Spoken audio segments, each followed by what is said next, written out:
গা ছমছম করা ভূতের বাড়ির গল্প। কর্মসূত্রে বাইরে এসে সারাদিন খাটাখাটনির পর ভাড়া করা ঘরে নিশ্চিন্তে ঘুমিয়ে পড়েছিল। হঠাৎ শুনতে পেল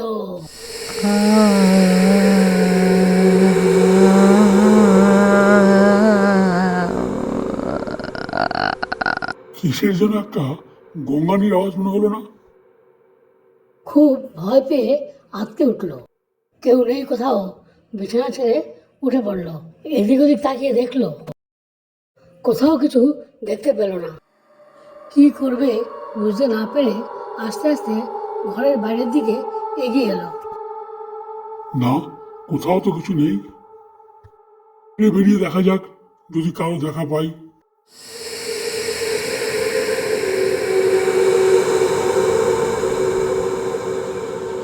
ওই তো কেউ একজন এদিকেই আসছে মনে হচ্ছে। একটু এগিয়ে যাই। দাদা শুনছেন? আমি এখানে নতুন এসেছি।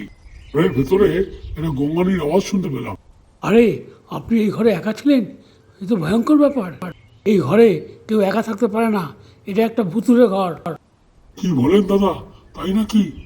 এখানে একা থাকবেন না, তাড়াতাড়ি চলে যান।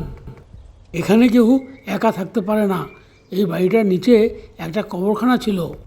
যদি বাঁচতে চান তো এক্ষুনি চলে যান। রাত্রিবেলা সব ভুতুড়ে সব কাণ্ড কারখানা ঘটে। এই ঘরে একদম থাকবেন না কিন্তু। ওরে বাবা, তাহলে কি করব? সারা রাত বাইরে কাটাতে হবে নাকি?